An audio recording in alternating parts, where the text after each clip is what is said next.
This is the Cardinals' biggest offensive output since 2017. Had not scored 40-plus since 2017. And when you frame that in the fact that they did not score an offensive touchdown last week, scored 9 total points, 6 of them belonging to the defense or to the third phase, this is impressive. 42 points on the board, led by Kyler Murray, who gets his first career win on Thursday night, previously 0-3.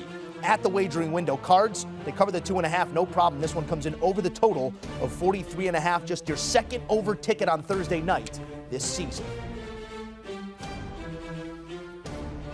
And so the struggles continue for Andy Dalton in primetime. His last 6 starts, all L's. This one the closest by far. An 8-point loss could have been worse, but Andy in primetime, whether a stopgap or a starter, the red rifle coming up empty.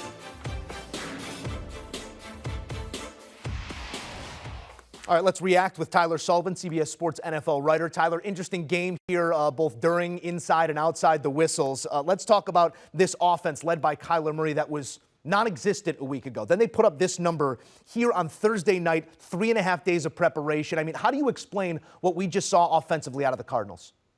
Well, I think you got to look at the variable, right? DeAndre Hopkins back into the fold. We know that Kyler Murray is a vastly superior quarterback when DeAndre Hopkins is in the lineup. We've seen all the stats going into the game. He's in the 90s in terms of passer rating when Hopkins is in there, and when he's out, he's in like the mid-80s. I mean, that's the factor of having an elite wide receiver like DeAndre Hopkins in the fold. And obviously, we saw the connection between those two tonight.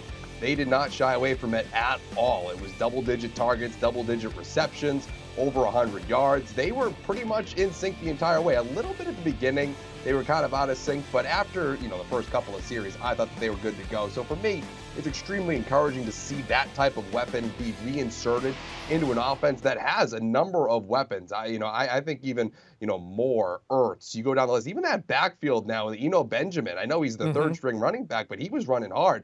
This, to me, has a high ceiling in terms of their skill positions. And if all of a sudden Kyler Murray can get hot, they do have an offense that can go toe-to-toe with the rest of the NFC. 76 points here on Thursday night, the second most ever in a non-Thanksgiving Thursday night game. So as we got 40 total through the last 8 quarters, an offensive explosion here in Week 7 on Thursday night.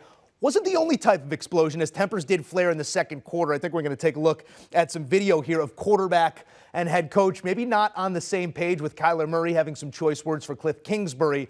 Any worry here when we take a look at this type of, outbursts from a quarterback as he comes to the sideline? Just sort of looked like, if you could read lips, he was preaching patience and calm, just everybody relax. But there's more happening here than maybe we're privy to, Tyler. What'd you make of this exchange?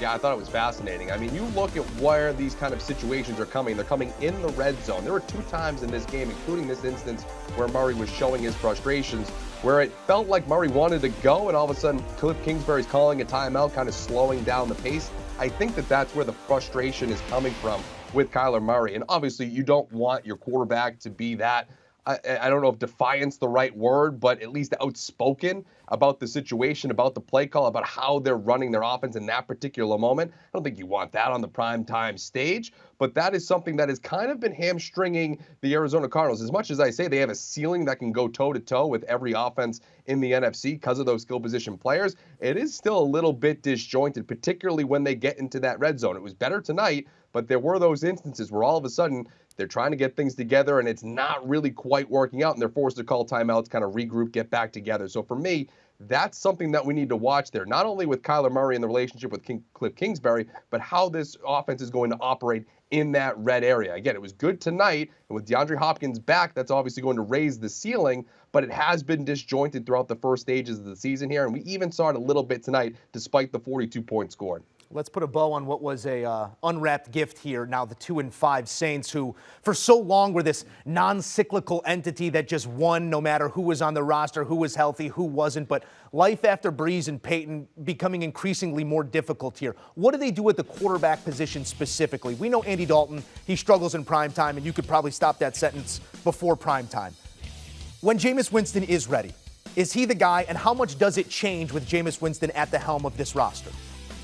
Yeah, I mean, if you looked at the numbers before this game, the offense was running better with Andy Dalton. 30 points to, I believe, like around 17 points with Jameis Winston over the same amount of time.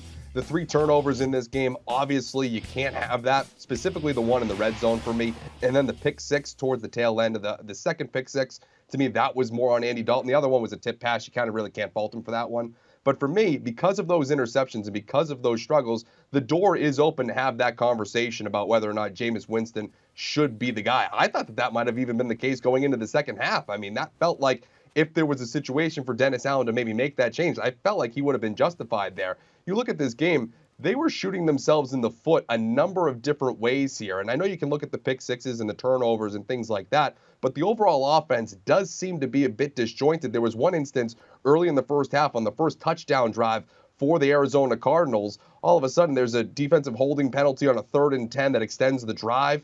You know, those little things on both sides of the ball lead to losses. And I know that obviously the pick 6s are going to get all the storylines here, but there are different instances in this game, specifically with the play calling as well. Real quickly, in the second half, the defense played up well. They had 2 3-and-outs for the Arizona Cardinals, giving the offense an opportunity to win that football game. And then you look at what they were able to do. One of them, you get into the red zone. I believe you got to the Arizona 7. And for a second and a 3rd down play, neither Alvin Kamara or Taysom Hill were in on the field on those situations. Your 2 best players at the skill position players, specifically in the red zone, were not there for you. I have no idea why that was the case. It was such a head-scratching moment for me, and you had to settle for a field goal in a game where you're trailing. To me, those are the decisions and those are the situations that lose you football games just as much as those pick 6s. They will have to get it sorted out in a hurry now at 2-5 with a Week 8 matchup with the Raiders at home on CBS. Tyler Sullivan, thank you. All right, speaking of those struggles for Andy Dalton in prime time, second worst record since the year 2000, now 6-19 with a win percentage below 25%. Kerry Collins, the only worst, and Kerry Collins is just counting money right now. Do you want a sports network that delivers everything that matters about the game? The highlights, the picks, the instant analysis, no yelling, no fake debates, no politics. Hit the subscribe button and never miss a moment.